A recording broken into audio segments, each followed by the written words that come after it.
Hello my dear students, আজ আমরা শুরু করব রায় ও মার্টিন পশ্চিমিত্রা বইয়ের সপ্তম শ্রেণীর পরিবেশ ও বিজ্ঞানের তোমাদের পেজ নাম্বার 216তে যে স্কুলটা আছে, অর্থাৎ 5 নম্বর স্কুল ইগরা আহ, স্বর্ণময়ী গার্লস হাই স্কুল। এই স্কুলটা আজকে কিন্তু আমরা করব। তো আমাদের প্রথম যে স্কুলের প্রথম যে কোশ্চেন আছে সেটা হচ্ছে ফিজিক্যাল সায়েন্সের কোশ্চেন। তবে সেই কোশ্চেন শুরু করার আগে আমি একটু একটা কথা বলতে চাই। সেটা কি?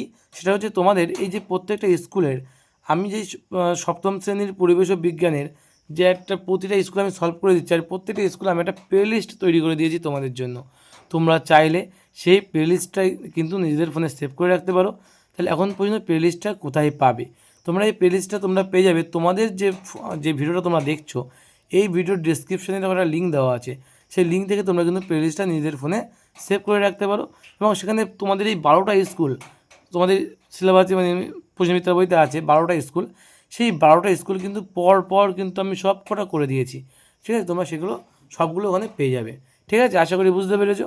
তো চলো দেখে নেওয়া যাক এই স্কুলটা কী বলছে। 5 নম্বর স্কুলটা ফিজিক্যাল সায়েন্সের 5 নম্বর স্কুল বলছে যে আপতন কোণ 40 ডিগ্রি হলে আপতন কোণ ও প্রতিফলন কোণের সমষ্টি কত হবে? 40 আর 40 কত হবে? তাহলে 80 ডিগ্রি হবে, কারণ আপতন কোণ 40 ডিগ্রি আর প্রতিফলন কোণ 40 ডিগ্রি, আর 40 আর 40 মিলে কত হবে? 80 ডিগ্রি হবে। ঠিক আছে, কারণ আমরা জানি আপতন কোণের মান আর প্রতিফলন কোণের মান কিন্তু সমান হয়। উদ্ভিদ ও প্রাণীর দেহে যে শক্তি পরিবর্তিত হয়ে আবদ্ধ হয় তা কি? তা কিন্তু এক প্রকার সৌরশক্তি। ঠিক আছে, যেটি পরিবেশ বান্ধব শক্তির উৎস নয় সেটি কি? সেটি হচ্ছে জীবাশ্ম জ্বালানি। বলছে আকাশে রংধনু আসলে সূর্যের সাদা আলোর কী হবে? এটা বিচ্ছুরণ। সূর্যের সাদা আলোর কিন্তু বিচ্ছুরণ। তড়িৎচুম্বকের শক্তি বাড়ানো যায় প্রদত্ত কোন কারণে? কি বলছে? তারের পাক সংখ্যা কিন্তু বাড়ালে আমাদের কিন্তু তড়িৎচুম্বকের শক্তি বাড়ানো যেতে পারে। এটি দণ্ডচুম্বকের দুই মেরুর মধ্যবর্তী দূরত্বকে কী বলা হয়? এটি দণ্ডচুম্বকের দুই মেরুর মধ্যবর্তী দূরত্বকে বলা হয় চৌম্বক দৈর্ঘ্য। যে মেরুজ্যোতির কারণ কি? মেরুজ্যোতির কারণ হচ্ছে পৃথিবী বিরাট চুম্বক তার প্রভাবে। ঠিক আছে, মেরুজ্যোতির সৃষ্টি হয়। তারপরে বলেছে কি? ইলেকট্রিক হিটারের কুণ্ডলী তৈরি হয় টাংস্টেন উলফ্রামাইট অ্যালুমিনিয়াম তার দিয়ে, নাইক্রোম তার দিয়ে। উত্তর হবে নাইক্রোম তার দিয়ে। বলি একটি বস্তুকে আয়না থেকে 5 মিটার এগিয়ে আনলে বস্তু প্রতিবিম্বের মধ্যে দূরত্ব কত হবে? 5 মিটার যদি এগিয়ে আনি আমরা, তাহলে বলছে কত মিটার কমে যাবে? তাহলে 5 আর 5 10 মিটার কিন্তু কমে যাবে, তাই তো? আমি 5 মিটার এগিয়ে যাচ্ছি মানে অতীতেও 5 মিটার এগিয়ে আসবো, তাহলে 5 আর 5 10 মিটার এগিয়ে আসবে। তাহলে আলটিমেটলি বলছে মানব কল্যাণে ব্যবহৃত অপ্রচলিত বা পরিবেশ বান্ধব শক্তির উদাহরণ দাও। কি বলছে? বলছে যে মানব জীবনে ব্যবহৃত মানব কল্যাণে ব্যবহৃত অপ্রচলিত পরিবেশ বান্ধব শক্তির উদাহরণ দাও। কীভাবে কোনটি মানব কল্যাণে ব্যবহার করা হয়? উত্তর হবে বায়ু শক্তি। ঠিক আছে, তারপরে বলেছে যে তড়িতের সুপরিবাহী পদার্থ কোনটি? প্লাস্টিক, চীনামাটি, কাঠ আর হচ্ছে তামা। তড়িতের সুপরিবাহী হচ্ছে এখানে আমাদের কিন্তু তামা। ঠিক আছে, চুম্বকের আকর্ষণের পূর্বে যেটি ঘটে সেটা কি? আকর্ষণের পূর্বে কিন্তু আবেশ ঘটে। এই ছিল আমাদের এমসিকিউ এর অনুশীলন কোশ্চেন। এবার আমরা একটু 1 নম্বরের কোশ্চেন দেখব। এটি ঈষৎ স্বচ্ছ মাধ্যমের উদাহরণ দাও। ঈষৎ স্বচ্ছ মাধ্যম হচ্ছে ঘষা কাচ। কি উত্তর হবে? ঘষা কাচ। তারপরে বলেছে সত্য মিথ্যা লেখ। আলাদাভাবে শুধু একটি চুম্বক মেরুর অস্তিত্ব সম্ভব, এটা কিন্তু আমাদের মিথ্যা হবে। আলাদাভাবে শুধুমাত্র একটি চুম্বক মেরুর অস্তিত্ব সম্ভব নয়। অতিবেগুনি রশ্মির প্রভাবে হয় এমন একটা ক্ষতির উদাহরণ দাও। অতিবেগুনি রশ্মির প্রভাবে এমন একটা ক্ষতি হচ্ছে কি? ত্বকের ক্যান্সার। ত্বকের ক্যান্সার হতে পারে। তারপরে কি বলেছে? বলেছে টর্চের সুইচ অন করলে বাল্বের যে অংশটি জ্বলে ওঠে তার নাম কি? তার নাম হচ্ছে কি? ফিলামেন্ট। তার নাম কি? ফিলামেন্ট। বলছে নিজের শরীরে বিদ্যুৎ উৎপাদনের ব্যবস্থা আছে এমন একটা প্রাণীর নাম বলো। এমন একটা প্রাণীর নাম হচ্ছে ইলেকট্রিক ইল। ইলেকট্রিক ইল, ইল মাছ, ইলেকট্রিক ইল। তারপরে কি বলছে? তারপরে বলেছে যে কোন জীবাশ্ম জ্বালানি ব্যবহার করে তাপবিদ্যুৎ তৈরি করা হয়? তো উত্তর হবে কয়লা। কয়লা ব্যবহার করে কিন্তু তাপবিদ্যুৎ উৎপন্ন করা হয়। বলছে এলইডিতে কোন তড়িৎ প্রবাহ হওয়ার সময় কোন শক্তিতে রূপান্তরিত হয়? উত্তর হবে তড়িৎ শক্তি আলোক শক্তিতে। তড়িৎ শক্তি, আমি তড়িৎ লিখলাম শুধু, আলোক শক্তিতে রূপান্তরিত হয়। তোমরা শক্তি কথাটা পাশে লিখে নেবে। তড়িৎ শক্তি আলোক শক্তিতে রূপান্তরিত হয়। মুক্ত বর্তনী কী? মুক্ত বর্তনী তোমরা পেতে গেলে তোমাদের টেক্সট বুকের 54 পাতা বের করতে হবে। তোমাদের টেক্সট বুকের 54 পাতা দেখে নাও। তোমাদের টেক্সট বুকের 54 পাতায় কী বলছে মুক্ত বর্তনী, এই যে দেওয়া আছে। কী দেওয়া আছে দেখো, যে বর্তনী কোথাও ছিন্ন হয়ে গেলে বা তার মধ্যে তড়িৎ চলাচলে বাধা পড়লে কী বলছে ভালো করে দেখে নাও। বাধা পড়লে কী হয়, যে ওই বর্তনী কোনো কাজ করে না, ঠিক আছে, তখন ওই বর্তনীকে মুক্ত বর্তনী বলা হয়ে থাকে। আশা করি বুঝতে পেরেছো। এবার দেখো নেক্সট কোশ্চেন কী বলছে। নেক্সট কোশ্চেন বলছে যে পরিযায়ী কচ্ছপ পৃথিবীর ড্যাশ অনুসরণ করে শীতল থেকে উষ্ণ অঞ্চলের দিকে পেরিয়ে যায়। এটা হবে চুম্বক ক্ষেত্র বা চুম্বক বলরেখা। আমার মনে হয় চুম্বক বলরেখা বলাটাই বেটার। চুম্বক বলরেখা, চুম্বক বলরেখা, ঠিক আছে। তারপরে কি বলছে দেখো, তারপরে বলছে সুচিত্র ক্যামেরায় বস্তুটির উল্টো ড্যাশ গঠিত হয়। এটা হবে প্রতিকৃতি, উল্টো প্রতিকৃতি গঠিত হয়, প্রতিকৃতি। তারপরে বলেছে কি তড়িৎ চুম্বকের, দেখতে পাচ্ছ আশা করি কোশ্চেন, কী কোশ্চেন বলেছে তারপরে, যে তড়িৎ চুম্বকের দুটি ব্যবহার লেখো। তড়িৎ চুম্বক কাকে বলে, তড়িৎ চুম্বকের দুটি ব্যবহার বা তড়িৎ চুম্বক কাকে বলে, এটা তোমরা পেয়ে যাবে তোমাদের মানে বইয়ের, তোমাদের টেক্সট বুকে 8 পাতায় তোমরা পেয়ে যাবে, টেক্সট বুকে 8 পাতায় দেখে নাও।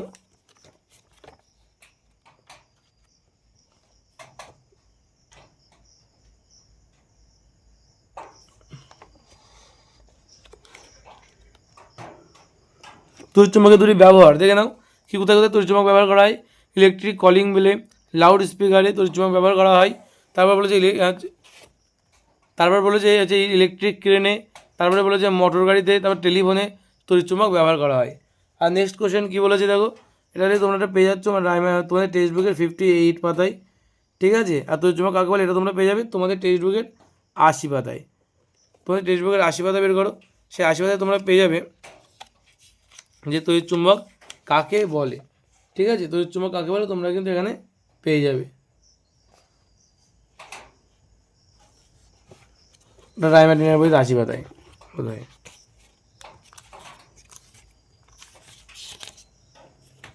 হ্যাঁ, তড়িৎ চুম্বক রায়মার্টিনের বইতে 80 পাতায় আছে, দেখে নাও। বলছে যে তড়িৎ প্রবাহ দ্বারা কোনো চুম্বক পদার্থকে কাঁচা বা নরম লোহাকে চুম্বকে পরিণত করা হলে ওই চুম্বককে তড়িৎ চুম্বক বলা হয়, ঠিক আছে। আশা করি বুঝতে পেরেছো। এটা তোমরা রায়মার্টিনের মানবইতে পেয়ে যাবে 80 পাতায়, ঠিক আছে।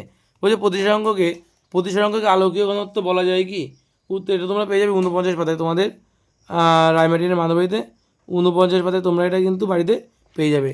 দেখে না উত্তরটা কী বলছে 49 পাতায়। এই যে বলেছে কি প্রতিসরাঙ্ককে কি আলোকীয় ঘনত্ব বলা যেতে পারে, কি কোশ্চেন দিয়েছে যে প্রতিসরাঙ্ককে কি আলোকীয় ঘনত্ব বলা যেতে পারে। এখান থেকে এই পর্যন্ত সবটা তোমাদের লিখতে হবে, এটা কিন্তু তোমরা ভালো করে মুখস্থ করে নেবে, ঠিক আছে।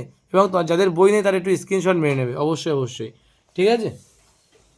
তারপরে কি বলেছে আলোর উৎস কী ধরনের হলে প্রচ্ছায়া আর উপচ্ছায়া দুটোই গঠিত হবে, তবে বিস্তৃত আলোর উৎস কী হলে, বিস্তৃত আলোর উৎস। আমি এখানে লিখে দিচ্ছি এটা, আচ্ছা এখানে তলায় লিখে দিই এটা, বিস্তৃত আলোর উৎস। একই সঙ্গে আরেকটা প্রশ্ন দিয়েছে কোন প্রতিফলনে প্রতিফলিত রশ্মিগুলো সমান্তরাল হয় না, কোন প্রতিফলনে, বিক্ষিপ্ত প্রতিফলনে, বিক্ষিপ্ত প্রতিফলনে, ঠিক আছে। বলছে বায়ুশক্তি কি এর দুটি সুবিধা লেখো, বায়ুশক্তি কি এর দুটি সুবিধা, তো তোমরা পেয়ে যাবে 123 পাতা রায়মার্টিনের মানবইতে। তো কোথায় পাবে 123 পাতা রায়মার্টিনের মানবইতে।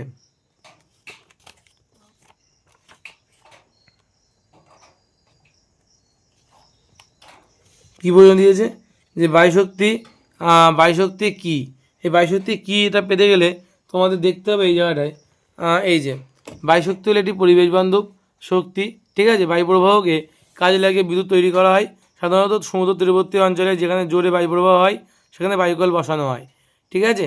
ওই যে বায়ুকলগুলিতে 3টি বা তার বেশি ব্লেডগুলি পরস্পরের সঙ্গে লম্বভাবে যুক্ত থাকে। ব্লেডগুলির গঠন প্রতিটি ব্লেডের দৈর্ঘ্য বরাবর তলকে নির্দিষ্ট করে বাঁকানো থাকে। এমন হয় যে বায়ু প্রবাহিত হলে ব্লেডগুলি ঘুরতে থাকে, এই সময় ব্লেডের সঙ্গে যুক্ত টারবাইনও কিন্তু ঘোরে, ফলে টারবাইন থেকে বিদ্যুৎ উৎপন্ন হয়, এই বিদ্যুৎ দিয়ে বিভিন্ন যন্ত্রপাতি চালানো হয়।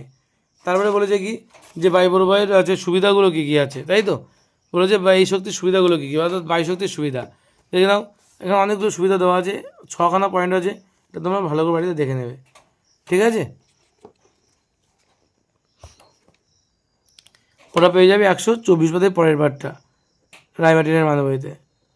তারপরে কী বলছে, বাল্ব, ব্যাটারি, সুইচ এর প্রতীক সহ কী করতে বলছে, একটা বর্তনী চিত্র আঁকতে বলছে, বদ্ধ বর্তনী আঁকতে বলছে। দেখে নাও, এই যে এই তোমার হচ্ছে বাল্ব, ঠিক আছে, এই তোমার কী হচ্ছে বাল্ব, এই হচ্ছে ব্যাটারি, ব্যাটারি এটা পজিটিভ প্রান্ত, নেগেটিভ প্রান্ত, ঠিক আছে, আর এটা হচ্ছে বদ্ধ, সুইচ অফ করা আছে অর্থাৎ বদ্ধ আছে, ঠিক আছে। নেক্সট কোশ্চেন কী বলছে, বলছে ফিউজ তার কী, এর বৈশিষ্ট্য কী, ফিউজ তার কেন ব্যবহার করা হয়, ঠিক আছে। ফিউজ তার কী, এটা তোমরা পেয়ে যাবে 102 পাতা রাইমার্টিনের বইতে, 102 পাতা রাইমার্টিনের বইতে। দেখে নাও কী বলছে এখানে, ফিউজ তার কী, এর বৈশিষ্ট্য, ফিউজ তার কেন ব্যবহার করা হয়, বা কার্যনীতি বললেই হবে, ঠিক আছে। এই যে দেওয়া আছে এখানে, ফিউজ তার কাকে বলে, এখান থেকে এটা মুখস্থ করে নেবে। তারপরে বলছি ফিউজ তারের বৈশিষ্ট্য কি, অনেকগুলো পয়েন্ট করা আছে, ঠিক আছে, নিজের পছন্দ মতো কতগুলো পয়েন্ট পড়ে রাখবে। আর একটা কী বলেছে, কেন ব্যবহার করা হয়, তো ব্যবহার করার কারণ হচ্ছে, ব্যবহার করার অ্যাকচুয়ালি কার্যনীতিটা ভালো করে পড়ে রাখবে, যে এই যে ফিউজ তার হলো তড়িৎ বর্তনীতে ব্যবহৃত একটা সুরক্ষামূলক কী বলছে ব্যবস্থা, তারটির উপাদানের গলনাঙ্ক কম এবং রোধ যথেষ্ট উচ্চমানের হয়। বর্তনীর কোনো একটা অংশে যে কোনো কারণে তড়িৎ প্রবাহ বা তারা অনুমোদনযোগ্য সর্বোচ্চ মানে বেশি হলে ফিউজ তার খুব উত্তপ্ত হয়ে যায় এবং সহজেই গলে গিয়ে কিন্তু সমস্ত বর্তনীকে রক্ষা করে। সেটা পরের বেলায় দেওয়া আছে, এটা কিন্তু পুরোটা মুখস্থ করলে খুব ভালো হয়, ঠিক আছে। নেক্সট কোশ্চেন কী বলছে, যে চুম্বকের উদাসীন অঞ্চল বলতে কী বোঝো, চুম্বকের উদাসীন অঞ্চল বলতে তোমরা কী বোঝো, এটা তোমরা পেয়ে যাবে তোমাদের টেক্সট বুকের 41 পাতা, ঠিক আছে, এটা পেয়ে যাবে টেক্সট বুকের 41 পাতায়। দেখে নাও, এই যে বলেছে চুম্বকের ঠিক মাঝখানে, চুম্বকের ঠিক কী বলছে, চুম্বকের ঠিক মাঝখান করে কি হচ্ছে, চুম্বকের ঠিক মাঝখানে চুম্বকের আকর্ষণ ক্ষমতা প্রায় নেই বললেই চলে, এই অংশকে বলা হচ্ছে উদাসীন অঞ্চল, ঠিক আছে। তারপরে এই বলেছে কি, যে যদি চুম্বকের জ্যামিতিক দৈর্ঘ্য 10 হলে চুম্বক দৈর্ঘ্য কত হবে, তো চুম্বক দৈর্ঘ্য সমান সমান 10 গুণ কত, 0.86, তার মানে হচ্ছে 8.6 মিটার, ঠিক আছে, 8.6 সেন্টিমিটার হবে। তারপরে বলেছে কোন আলোকরশ্মি লঘু মাধ্যম থেকে ঘন মাধ্যমে প্রবেশ করলে আলোর প্রতিসরণের একটা চিত্র অঙ্কন করে দেখাতে বলছে, ঠিক আছে, চিত্র অঙ্কন করে দেখাতে বলে এটা তোমরা পেয়ে যাবে তোমাদের টেক্সট বুকেরই পেজ নম্বর 31, 31 পাতায়। তো কোথায় পেয়ে যাবে, 31 পাতায় এটা তোমরা পেয়ে যাবে। দেখে নাও, এই যে লঘু থেকে ঘনমাধ্যম মানে কিন্তু এই চিত্রটা, তো অবিলম্বের কাছে সরে আসবে, ঠিক আছে, অবিলম্বের কাছে সরে আসবে। তারপরে বলেছে কি, যে আলোর প্রতিসরণের চিত্র অঙ্কন করে আবর্তন কোণ, প্রতিসরণ কোণ, প্রতিষ্ঠিত উদ্ভিদ বিভেদ চিহ্নিত করো। আয়নাগঠিত প্রতিবিম্ব কী ধরনের প্রতিবিম্ব হয়, সমশীর্ষ। কী হবে উত্তর, সমশীর্ষ। সুচিত্র ক্যামেরায় চিত্র বড় হলে প্রতিকৃত অস্পষ্ট হয় কেন, আলোর বিচ্ছুরণ কী, তোমরা পেয়ে যাবে রাইমার্টিনের মানবইতে পেজ নাম্বার 42, পেজ 42-এ পেয়ে যাচ্ছ তোমরা রাইমার্টিনের মানবইতে। দেখে নাও, যাদের বই নেই তারা দেখে নাও, পেজ 42 রাইমার্টিনের মানবইতে কী লেখা আছে দেখে নিই একটু। লেখা আছে যে সুচিত্র ক্যামেরায় চিত্র বড় হলে প্রতিকৃত অস্পষ্ট হয় কেন।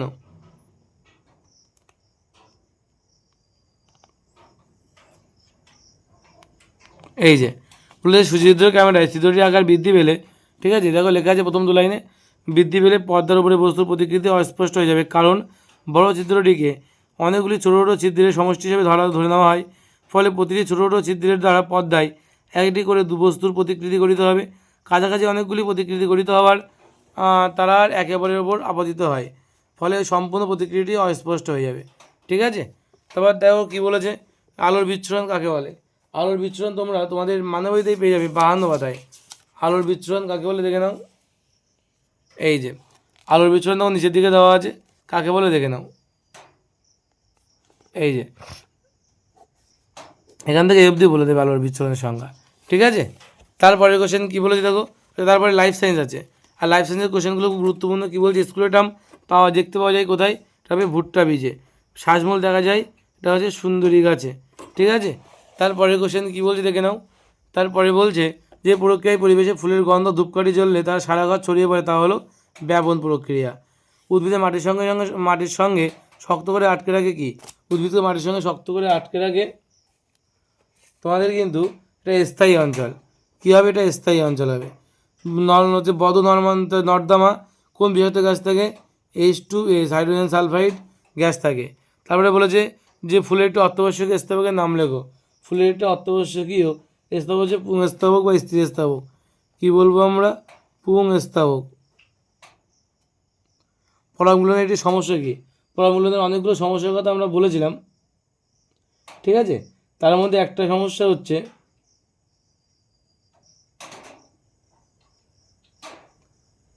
জমিতে রাসায়নিক সারের ব্যবহার। জমিতে করছে না রাসায়নিক, আশা করি দেখতে পাচ্ছ, সারের ব্যবহার।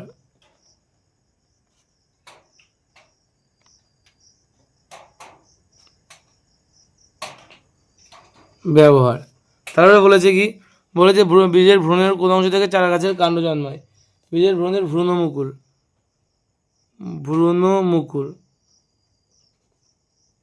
বলছে ফেরোমন কীট রূপান্তরিত মূলের উদাহরণ দাও। রূপান্তরিত মূল কী আছে বলো তো? রূপান্তরিত মূল হচ্ছে গাজর, ঠিক আছে। গাজর হচ্ছে রূপান্তরিত মূল। আর প্রথম কোশ্চেনে কী বলছে? ফেরোমন কী? তোমরা 332 পাতায় পাবে রায়মার্টিনের মানবইতে। দেখে নাও 332 পাতা।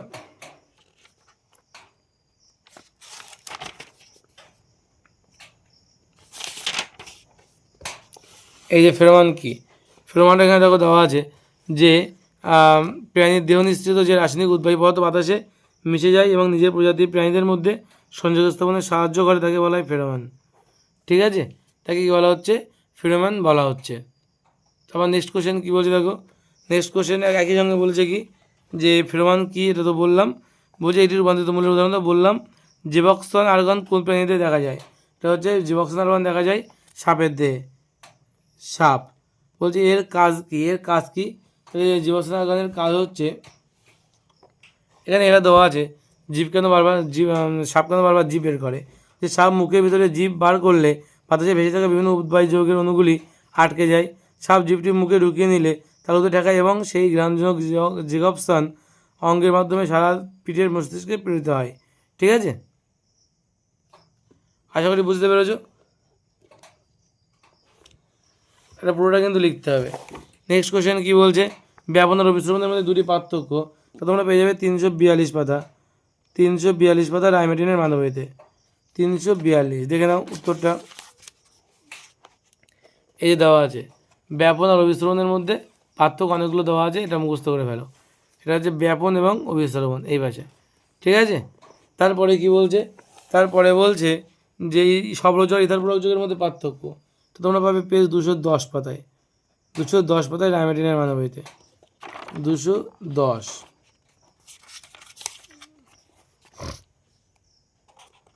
কী বোঝানো দিয়েছে? সবরযোগ ইথার প্রযোগের মধ্যে পার্থক্য।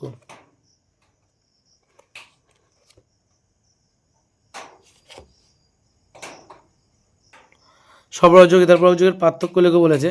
এটা তোমরা পেয়ে যাবে 341 পাতা তোমাদের মানবইতে। তো উত্তরে দেওয়া আছে সবরজ আর ইথার প্রযোগের পার্থক্য দেওয়া আছে। যাদের বই নেই তারা কিন্তু এটা স্ক্রিনশট মেরে নাও, ঠিক আছে। যারা বই নেই তারা অবশ্যই স্ক্রিনশট মেরে নাও। এটা পেয়ে যাবে তোমরা 341 পাতায়। এটা ভুল লেখা আছে, পেয়ে যাবে 341 পাতায় রায়মার্টিনের মানবইতে, ঠিক আছে। এই ছিল আমাদের টোটাল স্কুলটা। 6 নম্বর স্কুলটা আমরা নেক্সট দিন শুরু করবো। ঘাটাল, দেবের ঘাটাল, সে ঘাটালের স্কুলটা আমরা নেক্সট দিন শুরু করবো। আজ আমাদের এই পর্যন্ত থাক। দেখা হবে আবার নেক্সট ক্লাসে, ঠিক আছে। তখন ভালো থেকো, সুস্থ থেকো, নিজের খেয়াল রেখো।